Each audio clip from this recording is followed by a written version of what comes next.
Hello people, and welcome to Dougle plays Burnout Paradise. This is happening because I wanted to showcase this game, because apparently not enough people have it. So we'll start. This is the vehicle select. We'll start. I've turned the music off because all the music is proper music, so I don't want to get told off copyright. As you notice, I've got 74 out of 75 vehicles. I will be completing the game in this video. That's hopefully the intention anyway. So I know there's bad frame rate on my side. You guys are only seeing it at 30 frames per second, so this shouldn't be affecting you guys too badly. I'm apparently getting 40 frames per second. It's not ideal. I should probably have turned the graphics quality down, but whatever. So I'm playing this on a keyboard and mouse. The mouse doesn't do anything, just so you guys know. This is the pause screen. I don't know why I'm showing you this, but there we go. I've completed most of this game. Yeah, most. And so that's. I've completely forgotten what I was going to do in this video. You know, I'm like, I was going to showcase this video that this game is being good, and then like I started playing it and my mind just blanked. This is an auto repair. You go through these and repair cars. I actually have no idea where to start this video. These are events. I think we'll start by completing the last event I have. So if I press the M button, this takes me to the map. In the map, also the keyboard. That's something I probably should say first.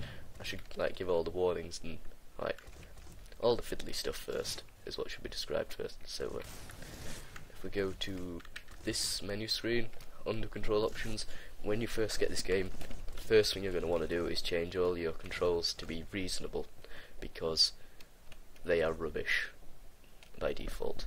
Just word of warning for anyone who's going to get this game, that it's very important. Also very important to know is that you have to go to the options and then press F1 a few times, or F2 depending on your choice of how you want to navigate the menus, to actually quit the game with these two buttons here, because for some reason a lot of people seem to find that exiting the game is very difficult, because it's not clearly stated as to how you should exit. So I don't even know where I don't actually know how to get to the last mission. The last event I've got to do is this road rage. I think it will showcase many of the features of this game perfectly well. So to go there, we're probably going to get onto that runway. I've just crashed into a wall. Pardon me. Yes, there is nice car damage in this game, so that's something that's nice. I honestly don't know what I can say about this game. I planned everything I was going to say, and then when it came to recording this video, it's very difficult to actually know what I should be saying. In basic, all I can say is that this game is the best game ever, and I've gone the wrong way. Also, I should probably turn the volume down a bit, just so you guys can hear me a bit better, because it has occurred to me that the sound effects may be a bit high. Turn it to 4, that'll do. For some reason the sound options go up to 11. I think that's just because everyone wants to turn them up to 11. 10 isn't high enough. So we'll go on to this motorway here, highway thingy. Also, you may notice there's a lot of adverts for real life products. For instance, there's a diesel advert. That's just an in-game car, but I mean, I can't actually look at it because, look, just let me stop. Alright, there we go. No, the camera is deciding to spaz out because I'm next to a wall. No, that car didn't help me stop. See there, we've got diesel advert for the whatever you call them, things. So yeah, there's a lot of real life adverts. I don't know if this video will be okay to be monetized, so if this isn't okay to be monetized, then I'll just remove monetization. Target is set. Yeah, this is how you start events. You just come up to a place and you do well, W and S or whatever your braking is. Basically, you just got to spin your wheels. That's one of the major features of this game, is takedowns. If you've ever played a Burnout game before, I'm pretty sure you'll get most of this stuff that's going on here. However, this is the first... oh god damn it, T-bone takedowns. They're just annoying. Anyway, one of the major features of this game is that it's open world, which is different to previous Burnout titles, and the reason this is good is they've actually made it so that all the events... Alright, I think the volume is still a bit too loud, so we're going to turn this down anyway. The reason that it being open world is important is because as an open world game, they've made it so the events are open world. Oh damn it, I crashed. It's really hard to concentrate and talk at the same time. Yep. So anyway, it's open world and you can basically go in anywhere you want during an event. None of the events are limited to like a specific direction you have to go or anywhere like that. So it's all very fun.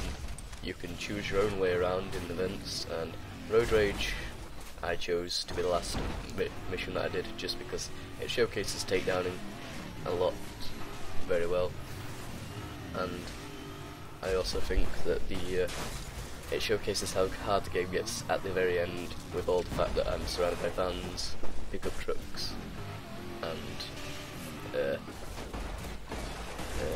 I forgot what I was about to say. Oh yeah, I've got 40 takedowns is what I've got to get. So Road Rage, I'll probably describe some of the events. Road Rage is the event where basically you just go around crashing other racers off the road. It's very fun. It's in Burnout series since Burnout 3. It's always been my favourite event. I've always personally thought I'm very good at it myself until I played this game and found out that Road Rage is a lot harder to play in an open world, and especially when people get to drive around the vans. There are other events, obviously it being a driving game as you'd expect. There is a race, you can do racing. Whoa, yeah. It's very hard to play this game when you've got a bad FPS. Anyway, other events, there is a Marked Man event, which is like Road Rage except that you're a victim, and the objective isn't to, crash other people out. It's just to, it's like a race. You have to get from one place to another, except that the place you have to get to, on the way there, you're constantly being attacked by other drivers. So basically the objective is just to survive. So as the name suggests, you are the Marked Man. Let's see, what others? There's burning routes, but they're just to do with cars, unlocks and stuff. They're not really important. They're just basic time trials, and they unlock stuff. I can't actually think of what the other events are. There's a stunt run, that's it, yeah.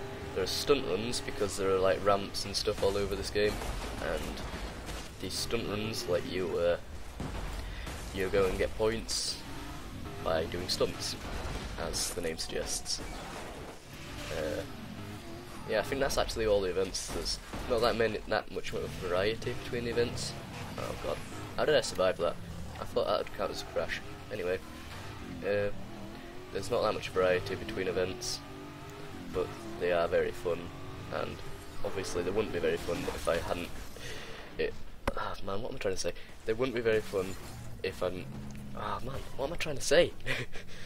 I'm trying to say that...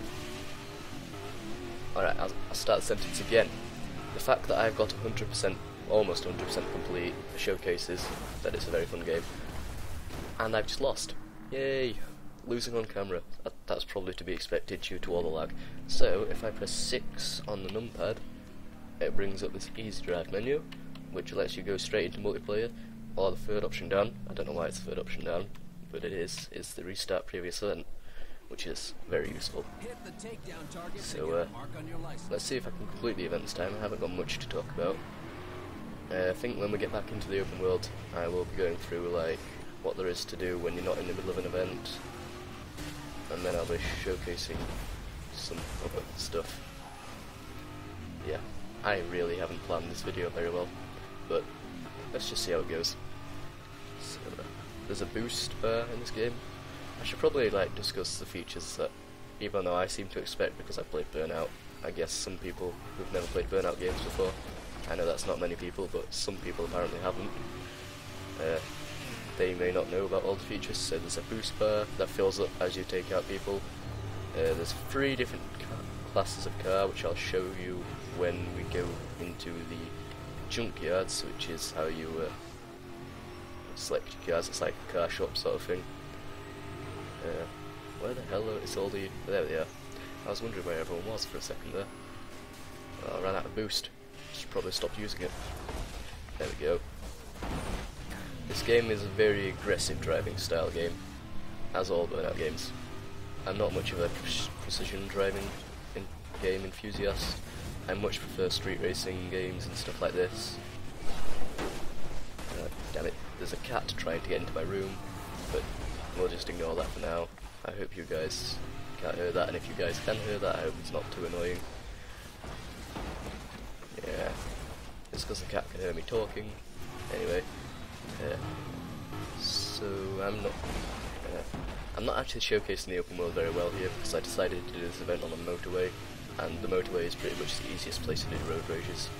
So there's no point in me leaving the motorway unless I want to go to an auto repair, because as you see the damage on my car, I lose this event if I take too much damage, as you saw last time when I crashed and said I lost. So you go to these auto repair shops, like there's one on the map just here. That they're all these are like petrol stations. They just give you more boost. These are repairs, and there are also little like spray paint shops, but they just give you they just basically automatically randomize the paint on your car, so that because normally when you select your car you get to choose what paint job it has. If you go through the paint shops, then they just randomize it. I guess it's useful for people who like that sort of thing. I could discuss the DLC, but I think that's probably something that should be discussed later, or maybe even in a separate video if I want to go through how you get the DLC. So yeah, let's just see if I can actually complete this event in any way, shape or form. I doubt I can, because I'm not that good. It appears. Although now that I'm concentrating a bit more on the game, I don't seem to be crashing so much. Oh yeah, you can, if your car's strong enough, you can crash into the cars on the road, and that doesn't count as taking you out. It just means that if another car crashes into the car, basically you crash cars into cars. Damn it. If you crash cars into cars, you can take other people out. I don't know why that was ever a thing, but it's been a thing since Burnout Revenge, so don't argue with it. Let's take this guy out. Yeah. Taking people out, as you can probably tell, is pretty easy. There is a timer underneath the bit that says takedowns, if you guys can see that, I assume. And that timer is just there to say that it's to stop people from just not doing anything, because this game has a multiplayer mode that is basically just the same as single player. So the AI are really annoying just because they can do everything that another player would be able to do, which basically means, like I said, annoying.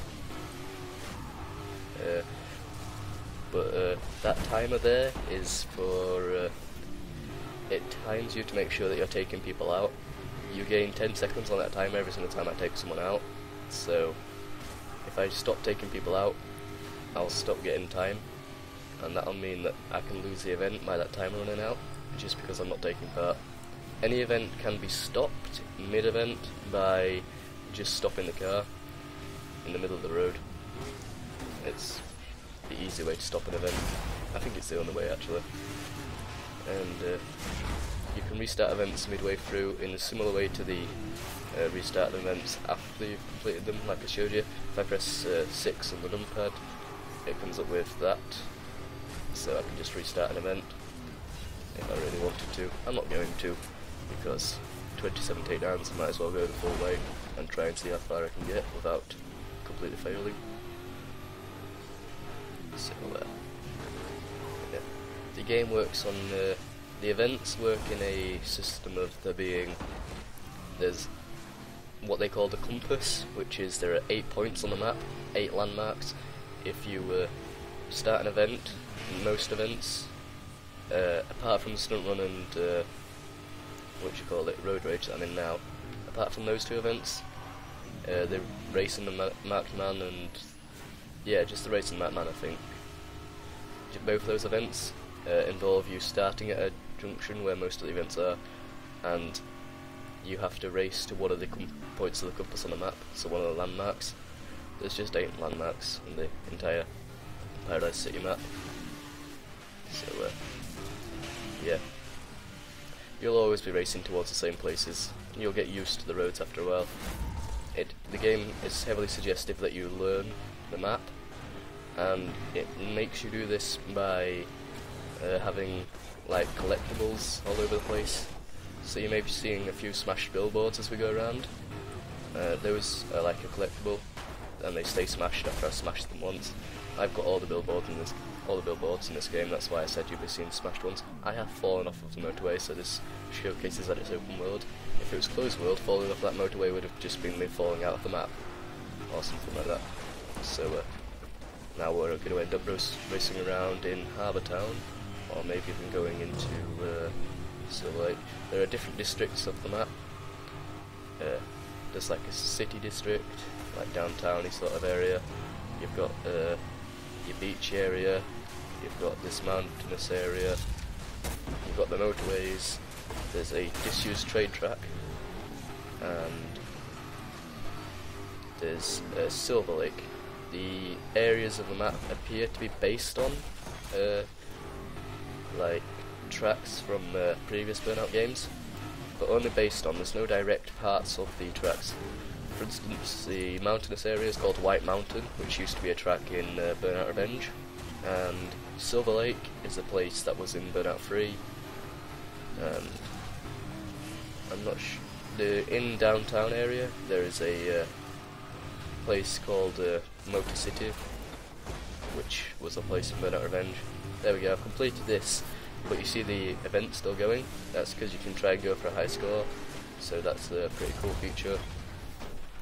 Usually I give up on high scores and just let myself crash, although I'm going to try and go for a high score while I'm here, just because I can. Let's try and get into this auto repair, but nope, there was no way I was going to do that. A key feature I'm going to point out, because it's very annoying, is that just like I think it's to make like the multiplayer road rages and stuff easier, but when you crash into people, they lose control of their car. But that also means that, because like I said, the AI can do what you would be able to do. It means that if you get hit by the AI, you just completely lose control of your car, which is really annoying. It gets really annoying after a while, but you will probably get used to it. Oh wow, that guy counted as being crashed when I sent him all the way over there. I appear to have done a complete loop of this area, so yeah, that's strange. I wasn't even trying to do a loop, I was just following the road.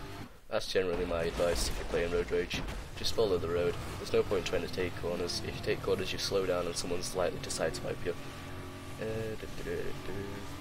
Where is everyone? There they are. And you're dead. Takedowns, like I said, really easy to do. So there we go. That's an example of me losing control. Also, if a car's hit you recently, or if you've hit a car recently, then your car counts as being weaker for some reason. Also, you notice that my car seat appears to be repaired more for some reason. That just happens because the default states of being destroyed are different to the amount destroyed you get while driving. It's confusing, but you'll get it if you get the game. You'll understand what's happening, probably. I was saying something. Doesn't matter. Oh yeah, it does.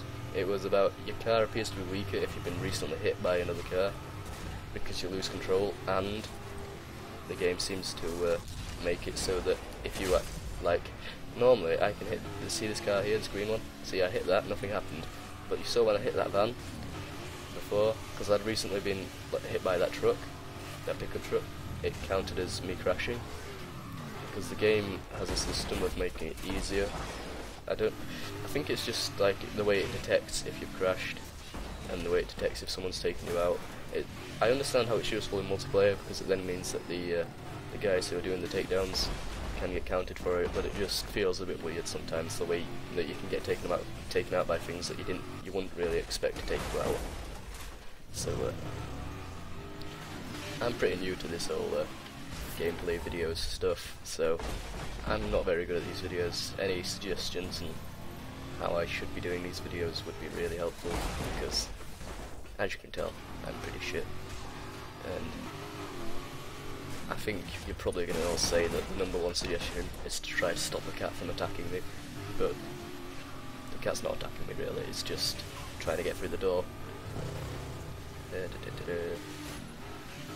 Oh, I could have made him hit the bus. Okay, so we'll be coming to the end of this pretty soon. We've only got 20 seconds left, or until I crash.